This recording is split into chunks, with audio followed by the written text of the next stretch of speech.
आज शिवरात्रि है, तो भगवान शिव जी की बातें करने से पहले हम एक उनका मंत्र बोलें। ओम नमो नीलकंठाय नमः। ओम श्वेत श्रीराय सर्पालंकार भूषिताय भुजंग प्रिक्राय नागयज्ञो पविताय अनेक मृत्यु विनाशाय नमः। युग युगांत काल प्रलय प्रचंडाय प्रज्वाल मुखाय नमः।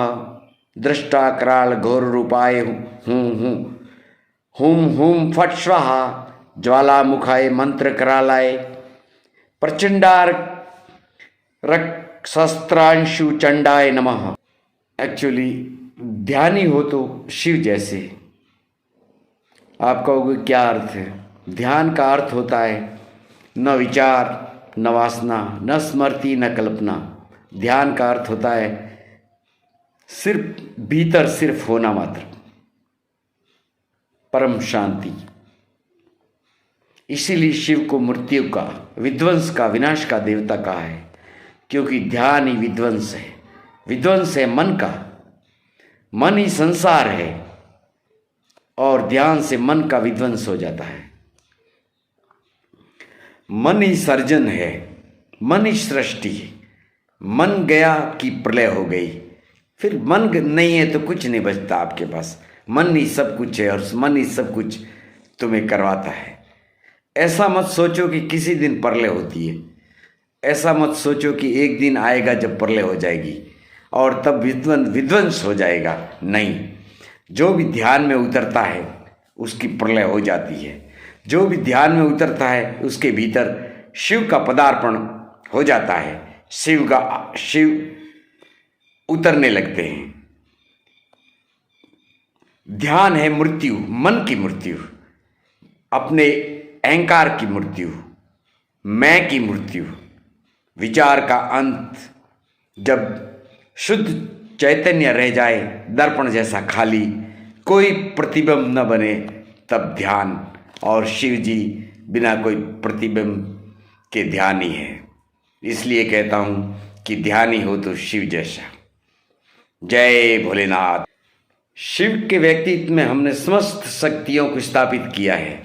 अमृत है, उनका जीवंत मृत्युंजय है वह, लेकिन जहर उनके कंठ में है, इसलिए नीलकंठ हम उनको कहते हैं। उनके कंठ में जहर भरा हुआ है, जहर पी गए हैं, मृत्युंजय है। अमृत उनकी अवस्था है, क्योंकि ध्यान ही अमृत की अवस्था है। मर वह सकते नहीं, शाश्वत है। और जहर पी गए, शाश्वत वो जो है वही जहर पी सकता है, बाकी तो जहर पीने से नष्ट हो जाता है। ध्यान बीज है तुम्हारी महत यात्रा में, जीवन की खोज में, सत्य के मंदिर तक पहुंचने में ध्यान बीज का काम करते हैं। जब ध्यान, उस बीज में ध्यान से अंकुर फूटते हैं तो जीवन रूपांतरित हो जाता है। ध्यान क्या है जिसका इतना मूल्य है? जो कि खिल जाएगा तो तुम परमात्मा हो जाएंगे। ध्यान खिलेगा ही तभी परमात्मा हो जाते हैं, और शिव भी परमात्मा हो गए। जो सड़ जाएगा तो तुम नारकीय जीवन व्यतीत करोगे। ध्यान क्या है? ध्यान है निर्विचार चैतन्य की अवस्था, जब होश तो पूरा हो और विचार बिल्कुल ना हो। बिल्कुल आपके मन की झील शांत। तुम तो रहो लेकिन मन न बचे। मन की मृत्यु ही ध्यान है। शिव कोई पुरोहित नहीं है, शिव तीर्थंकर है, शिव अवतार है, शिव कांति दृष्टा है। वे ही सारे पैगंबरों के पैगंबर हैं। वो ही सारे पैगंबर उन्हीं से निकलते हैं। वो जो भी कहेंगे वो आग है, अग्नि है। अगर तुम जलने को तैयार हो तो ही उनके पास आना। अगर तुम मिटने को तैयार हो तो ही उनके निमंत्रण को स्वीकार करना, क्योंकि तुम मिटोगे तो ही नए का जन्म होगा। तुम्हारी राख पर ही नए जीवन की शुरुआत है। ये शिव जी का सूत्र सार। शिव कहते हैं जिस दिन भी तुमने आध्यात्मिक जीवन की श्रेष्ठता शुरू की, तुम परमात्मा के साथ एक होने लगे। तुम्हारी श्रेष्ठता की पहली किरण ये है कि तुमने सूरज की तरफ यात्रा शुरू कर दी है। पहला ख्याल तुम्हारे भीतर मुक्त होने का, और ज़्यादा दूर नहीं है मंजिल। जब मुक्त होने का सोच कर बैठ जाते हो तो मंजिल दूर नहीं है, ध्यान अवस्था पा ही लेते हो और मुक्त हो भी जाते हो, क्योंकि पहला कदम करीब आधी यात्रा है। ये शिव जी का सूत्र है।